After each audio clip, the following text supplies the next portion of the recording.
everyone, welcome back to Notes from the Shelf, where every book finds its reader. I'm Sarah, and today I saw that the Book of the Month books are already out for May, so let's get into the options.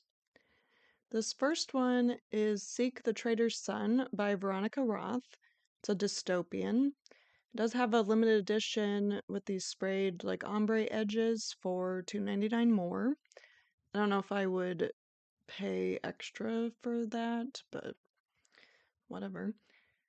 Okay, so it says she doesn't care about glory, but when a prophecy enlists her to save the nation, she has no choice but to lead. It's 400 plus pages, movie-ish, multiple viewpoints, and first in a series. I wonder how long the series will be. I've only read Allegiant and Divergent and all those, which is YA, so I assume this is not really YA.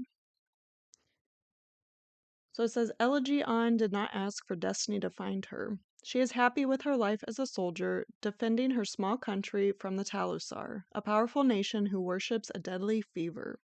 A fever that blesses half of its victims with mysterious gifts. But then she's summoned to hear a prophecy. Her and the most ruthless of Talusar generals, Rava Vidar. Brought face to face, they learn that one of them will lead their people to victory over the other, but they don't know which. And at the end of both of their fates, a man that Elegy is told she'll fall in love with. In just one day, Elegy's old life, her job, her purpose, and her future is over.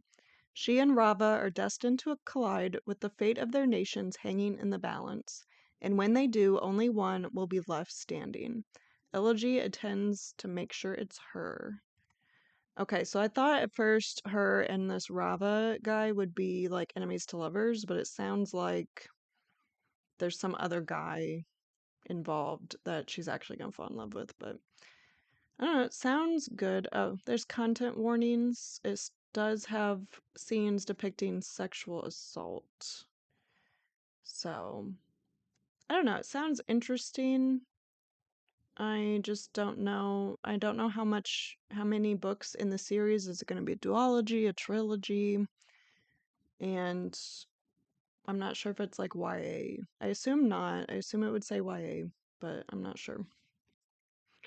So the next main option is Our Perfect Storm by Carly Fortune. It's a romance. It says when her wedding is canceled, her best friend joins the honeymoon instead. Was love right in front of her all along?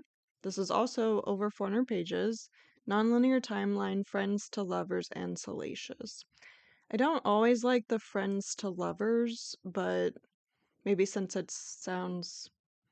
Well, wait, is it sapphic or is her best friend a man? I don't really like friends to lovers. But if it was sapphic romance, I'd be more inclined to read that, but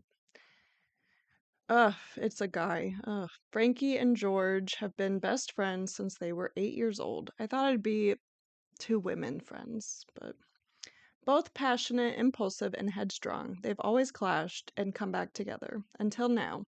It's the eve of Frankie's wedding weekend, and she doesn't know where they stand or even if George will show up as her best man. Oh my god. Okay, I don't like that. So he's gonna be the best man, and then he's just jealous because she found the love of her life, and now that he ruined it. That's what I'm getting from this. Then, at the start of the festivities, in walks George. For one glorious evening, surrounded by her loved ones, Frankie's life is finally perfect. But it all comes crashing down when her fiancé dumps her the next morning, leaving only a note as an explanation. Wait, what? Oh, her wedding weekend. So before they even get married, and then her fiance dumps her on the day of the wedding? Crushed and confused, Frankie returns to her family's home to wallow. But George has a different idea and a plan for healing Frankie's broken heart. He wants her to go on her honeymoon with him for 1 week to the lush rainforests and misty beaches of Tofino. Frankie agrees, seeing the trip for what it really is. One last chance to repair their friendship, even if it means unearthing secrets and long-buried feelings neither knows how to handle, even if it means falling apart for good. I don't know, I don't like that at all. Sounds like George did something on the wedding weekend to ruin it. And he's just been waiting for her to love him, so they're not really friends. And then it's gonna end up with them together anyway. I don't like friends to lovers that much. Is that obvious? But I don't know. Okay, I'm not gonna get that. Next option is a legal thriller. I feel like they haven't had that in a while. Dissection of a Murder by Joe Murray. It's a debut. What does it say on the front? A dead judge, a silent defendant, and a courtroom full of liars. I do like that cover a lot. When your client won't talk and opposing counsel is your husband, can you win the case without losing it all? Oh my god, this is also over 400 pages. They picked really long ones for this one, I guess. Multiple viewpoints, nonlinear timeline, and marriage issues. First of all, I feel like if your husband is the opposing counsel, you would not be allowed to be the lawyer. Like, one of you cannot be on this case. That does not seem like they would allow that to stand, but whatever. When Layla Reynolds is handed her first murder case, she's shocked by the victim, a well-known, well-respected judge whose death sent shockwaves through the legal community. She's also incredulous. She's nowhere near experienced enough to handle such a high-profile assignment, but the defendant is insistent. He wants her and only her to represent him. Except he's refusing to talk, and if that wasn't complicated enough, Layla soon learns her opponent is the most ruthless prosecutor she's ever known, her husband. That would not be allowed to happen, I feel like. It's an impossible situation, yet Layla is determined to sway the jury, until she's blindsided once again by a shadowy figure from her past. Suddenly, Layla finds herself fighting not only for her client and marriage, but also to keep her own secrets buried. Oh, what is she hiding? And if she has to rewrite the rules to win, so be it. How are there no trigger warnings, content warnings? That's kind of crazy. I feel like, I don't know, I just hope that the author did a lot of research, because I hate like legal dramas and stuff where it's like that's not how it would work in the legal system. Not that I'm like an expert on it, but I do a lot of research. So I don't know, I just hope it's well researched. Like, already the premise to me sounds like that would never stand, where her husband is against her. Like, that's total conflict of interest. Or are they not, is just not allowed to live together while this case is going on? I don't know. Already seems like a little bit like that would never happen, so it's kind of taking me out of the story. But next option is Canon by Paige Lewis, which is an early release literary fiction. I love this cover. What is that? Like knights? What is that? I don't know. Okay. Absurd, earnest, and fresh, this fantastical epic with prophets and battles is unlike anything you've ever read before. Also, over 400 pages. Oh my gosh, all of these are so long. Multiple viewpoints, quirky, and LGBTQ plus themes. Yara can't comprehend why God has chosen them to slay Dominic, the ruthless leader of the army of bad guys. Capital bad guys. Okay. Cast out by their family and reeling from a destructive relationship, Yara has never felt weaker. But with nothing left to lose, they strike a deal. Abandoning their solitary days of embroidery and obsessive cleaning, Yara reluctantly embarks on a perilous odyssey designed to prepare them for the daunting mission ahead. Is this just gonna be like Odysseus retelling or something? Meanwhile, Adrina, a disillusioned prophet with a terrifying secret power, is determined to become the hero of this story. Desperately seeking the glory of God's approval in the promise of heaven, where she hopes to reunite with her beloved mother, Adrina must first persuade Harpo, the leader of the capital G good guys, that her plan is God's will. As their journeys unfold in a series of unforgettable adventures, Yara and Adrina are propelled toward each other in transformative revelations about life, death, and destiny in this intensely captivating, irreverent epic from a singularly brilliant new voice in fiction. Ooh, it does have a content warning. It mentions suicide. I mean, is this like a retelling of something? I wonder like, why? I don't know. I'm intrigued. I don't understand the bad guys, good guys, like capital B bad guys, capital G good guys, plus God being in it. But I'm intrigued. I might need to read the sample to decide. It definitely does seem quirky, and I do like the cover a lot. I love the whale in the sky. Next option is contemporary fiction, Good Joy, Bad Joy by Mickey Brammer, repeat author. Oh my god, I love this cover too, that it's like upside down. This warm-hearted novel proves that age is but a number when it comes to living the life you've always wanted. This is inspirational family drama, light read, and female friendships. I guess not over 400 pages. Break the rules, find your joy. For over 80 years, Joy Bridgeport has played by the rules. She's been a devoted wife and mother, contributing to the community in her small Hudson Valley town. But her quiet existence is jolted when she learns that her best friend Hazel only has months left to live. Oh. Is it cancer? Hazel has always been the most adventurous one of their duo, and she seems at peace with all that she squeezed out of her long life. Yet Joy realizes she can't say the same. Determined to live boldly and make the most of the time that she and Hazel have left together, Joy steps outside of her comfort zone and into a bit of trouble. But as her foray into rule-breaking escalates into committing petty crime, Joy must consider what kind of legacy she wants to leave behind, and whether there's a way for her to embrace the liberation that quote-unquote bad Joy offers without losing all that she holds dear. So she's good Joy, bad Joy. Other books was The Collected Regrets of Clover. I've never heard of that actually. I don't know, that sounds fun. So she's over 80 years old. And what's the petty crime, like stealing? I feel like, meh, if it's just like stealing, like what? She's like over 80 and she just takes what, like a Snickers bar? Like, okay. I wonder what the petty crimes are. I assume stealing because that is like a crime that teenagers and old people often commit, but I don't know. I wonder what Hazel's dying from too. It's gotta be like cancer, I guess, but I don't know. It does say it's lighthearted, a light read, and inspirational. I wonder what the family drama is. Is there any of family drama with like her husband or something, or being a mother or something? Since she's always played by the rules, maybe she feels a little resentment. I don't know. I could see reading it, but I don't think I would pick this as like a book to own.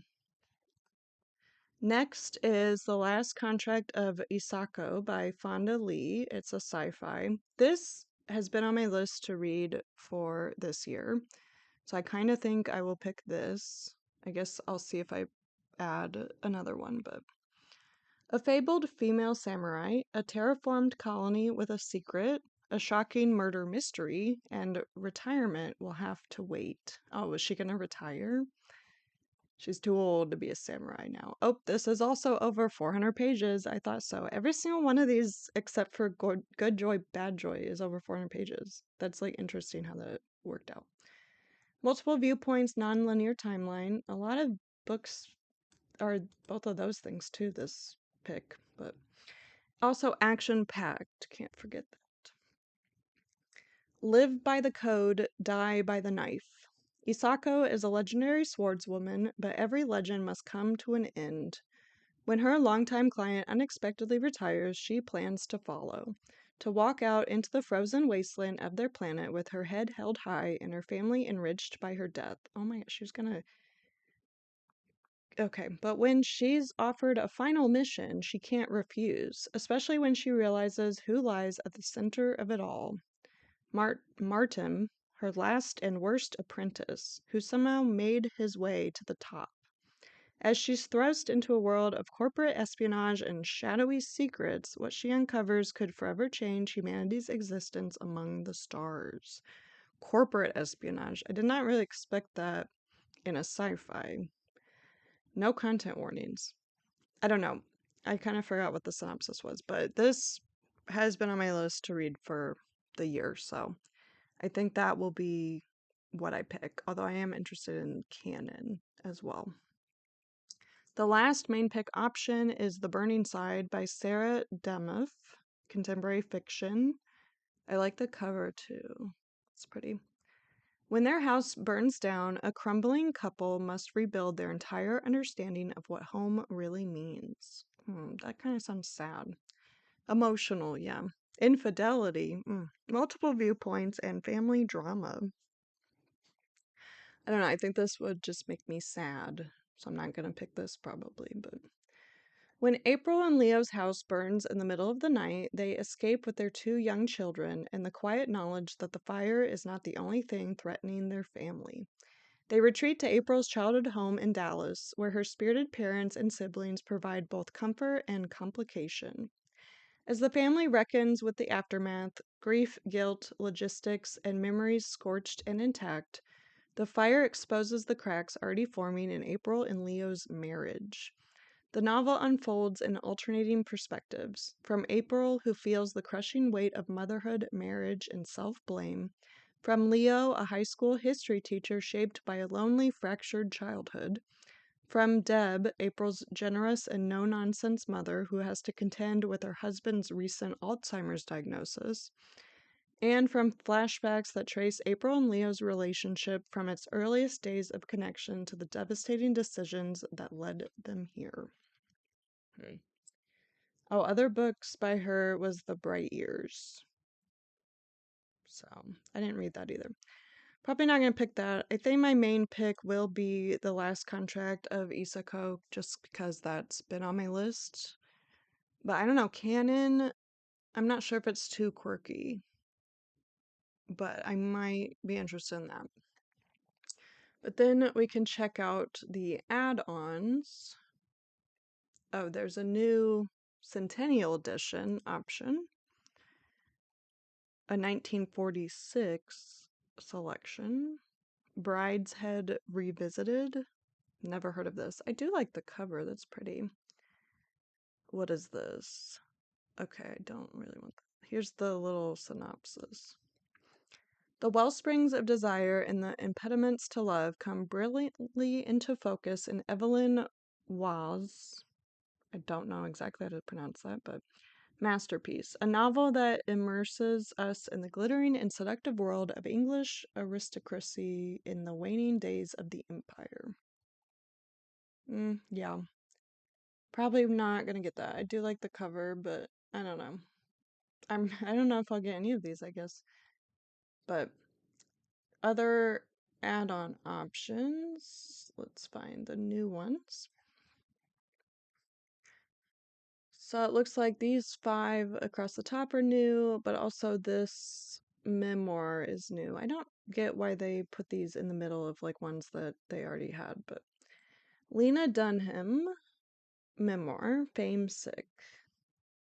So she spares no detail in this memoir that delves behind the scenes of the hit TV series that changed her life.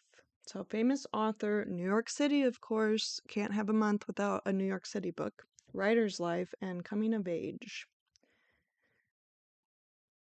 For the last decade, as she spent countless hours in doctors' waiting rooms searching for diagnoses, treatments, and relief, being the owner and operator of Lena Dunham's body has felt, as she puts it, like towing a wrecked car across town at midnight. It's not easy dragging a wrecked car anywhere, much less to the Met Gala while sewn into a gold lame corset, or to the set of the hit show that you, as a 25-year-old, are writing, directing, producing, and starring in. Or to the White House, the Golden Globes, or your publicist's office to discuss the latest internet disaster. But Dunham does it, even if it means interminable hospital stays, vomiting in the bathroom when she's meant to be meeting Oprah, or terrifying those closest to her, because she can no longer tell the difference between fighting to do what she loves and being a servant to her own ambition. All the while, she is holding out for a love that can withstand her personal and public challenges and, more than anything, yearning to feel like herself again, if only she could remember who that self was. This seems a little sad. As Dunham takes us through her journey, tracking her rise to fame, from selling the plot of Girls to the present, in 3 acts, it becomes clear that the spotlight casts long shadows, distorting the relationships she once held dear and isolating everyone in its glare. When an endless supply of drugs can't protect you from pain and begins to control your every move, being famous doesn't stand a chance against the darker corners of the human experience. In Famesick, Dunham asks herself what the cost of fulfilling her dreams has really been and whether it was worth it. What she finds is deeper than physical relief and more lasting, as she learns to live with what she can't change and turn her regrets into wisdom that can carry her forward as she reconnects to what and who she loves. Sounds like a good read, but also sad. It does have mentions of infertility and eating disorders as the content warnings. Next add-on option, Happiness and Love by Zoe Dubno. Literary fiction. It's a debut. No one's safe from the biting commentary of an anonymous narrator in this literary debut about the New York City art scene. Of course, another New York City, based on a classic, no quotation marks. Oh, I hate books like that. Snarky and Writer's Life. Years after escaping New York in the center of its artistic world, a group of self-important, depraved, and unscrupulous artists, curators, and hangers-on, our narrator is back in town. I also don't know if I like the no-name narrator. With no plans to see anyone she once knew, she's wandering around the Lower East Side, thinking about the recent death of her former best friend, Rebecca, when she runs into Eugene, one half of the artist-curator couple at the heart of her old social set. Despite her better judgment, she accepts his invitation to a dinner party. And though the party is held only hours after Rebecca's funeral, it's not a memorial of Rebecca, but a dinner held in honor of a young, newly famous actress whose lateness delays the party by hours. That seems really, disrespectful. As the guests sip their natural wine and await the actress's arrival, the narrator, from her perch on the corner seat of a white sofa, silently, systematically, and mercilessly eviscerates them. Their manners, their relationships, their delusions and failures, and the complete moral poverty that brings them here, to Nicole and Eugene's loft on the Bowery. When the guest of honor finally does arrive, she sets in motion a disastrous end to the evening, laying bare the depravity and decadence of the host's empty little lives, a hollowness that the narrator herself knows all too well. I don't know, I might like the snarky, though, from her, but I don't know, I could see reading it but probably not picking it as the main thing or as an add-on, I guess. Next option, another memoir by Cassie Davis, Delusions. I like this, like a birthday cake. 30, flirty, and thriving, more like 30, worried, and over it, says Cassie David in this essay collection. Oh, over it? You're only 30. Social issues, snarky, LOL, and coming of age. Beginning with her 29th birthday and ending with her 30th, Cassie tries to mature in the span of 1 year. Along the way, she reflects on the delusions that laid waste to her 20s and reckons with their consequences now that the specter of a new decade is looming. Touching on everything from the pressure to find the right partner, dealing with the relentless grip of social media, and navigating body dysmorphic spirals, Delusions cuts through the noise, offering personal anecdotes, sharp cultural criticism, and witty, honest contemplations on the chaos of contemporary adulthood. I don't know who is. This has to be a famous person, right? I've never heard of Cassie David, though. I'm gonna look it up real fast. I guess she's the daughter of Larry David, who created Seinfeld. I don't know. She's also a screenwriter, but I don't really know any of the stuff she's in, but I'm probably not going to get that. But next option is Red Belly Crossing by Candace Fox, which is a mystery. Two estranged brothers, one dark truth. Will it bring them together or tear them apart for good? Multiple viewpoints, action-packed, LGBTQ+ themes, and siblings. Is one gay? Is that the dark truth or what? Or did they kill someone? Since a violent confrontation tore apart a family 5 years ago, brothers and fellow cops Russell and Evan haven't spoken a word to each other. When they're both assigned to the murder of a young journalist in the tiny town of Red Belly Crossing, their paths are forced to cross again. This was supposed to be the week Russell could repair things with his teenage daughter, and instead he has to drag her on a murderous ride into the middle of snake-infested nowhere. For Evan, this case is exactly what he needed, a high-profile investigation that will give him the chance to rebuild his career after a terrible mistake that nearly ended it. Then a dark discovery leaves Evan with only one way out: to bury the truth Russell is so determined to uncover. Wonder what that could be about. Does contain scenes depicting child abuse and mentions of suicide and sexual assault. I could see that being a good one, but I don't know if I would own it, I guess. Next option is The Shippers by Catherine Center, which is a romance, early release. I don't know if I like this cover that much. Getting wingmaned by your childhood best friend proves to be no smooth sailing in this heartwarming nautical rom-com. Emotional wedding, fast read, and friends to lovers. Ugh. After a whole lifetime of being bad at love, JoJo Burton decides to solve her intimacy issues once and for all at her sister's destination wedding on a cruise ship. That would be really interesting, a wedding on a cruise ship. With the help of a little pop psychology, she diagnoses herself with a fixation on the neighborhood guy who was her first crush and first kiss, and who just happens to be a newly divorced wedding guest. And she decides to woo him during the cruise for some long-delayed closure. Yeah, that can't end bad. Only problem is her sister's a little busy being a bride at the moment, so JoJo ropes in her childhood bestie Cooper Watts to be her wingman. I don't know, having a man as your wingman for a woman, I'm not sure that's going to end well. And they're going to fall in love, of course. Cooper, who RSVP'd no, but then showed up anyway. I would be mad about that. Cooper, who left town without a word 4 years earlier and moved to London. Cooper, who was, if she's honest, the worst heartbreak of JoJo's life. So they weren't just childhood besties then. She loved him.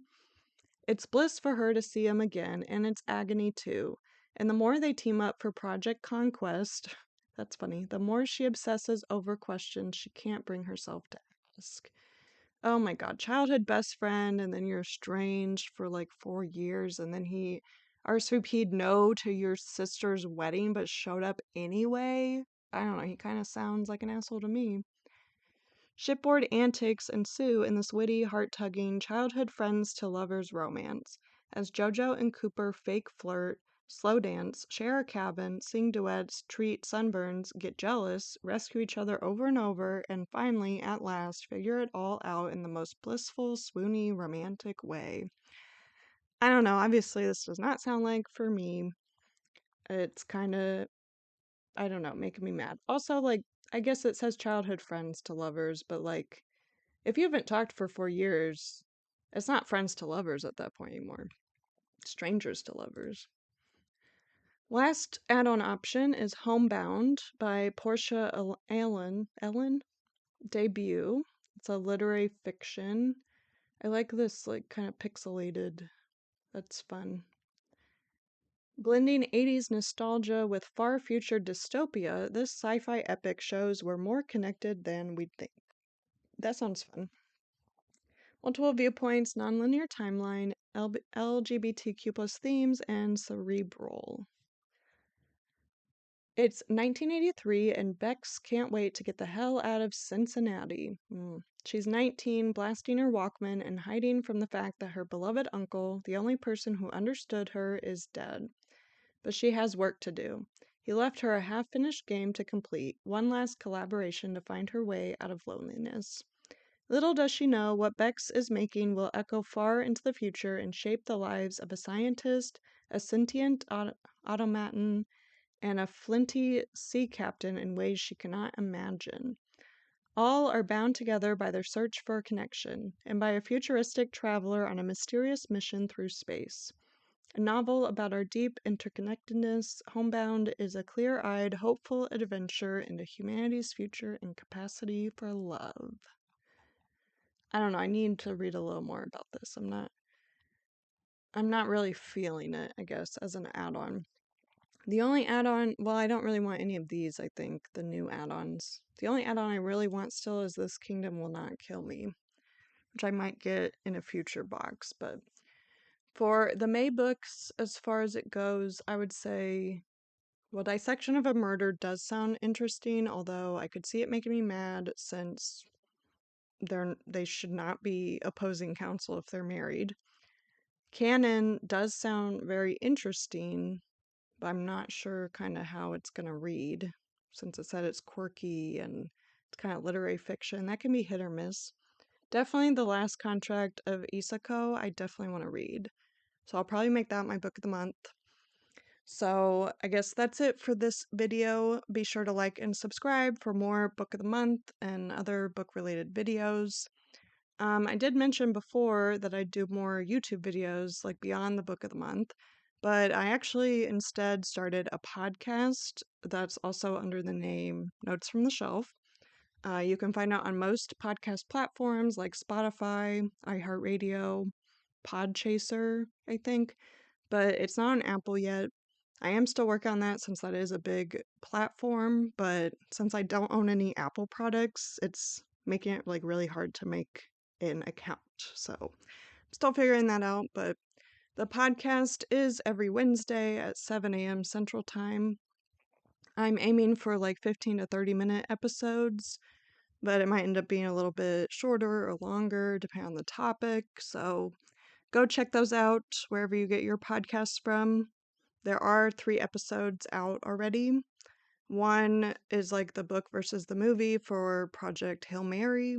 One was a review for Blood Over Brighthaven by M.L. Wong and recommending like similar books for that. And one was what I've read so far this year and influenced my TBR for my next read.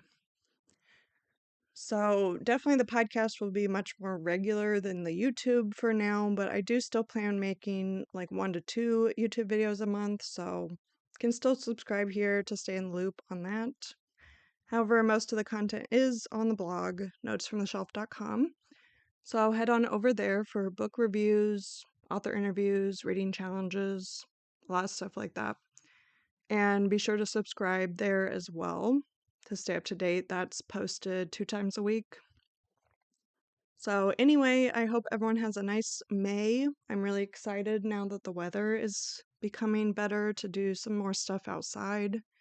But until next time, happy reading.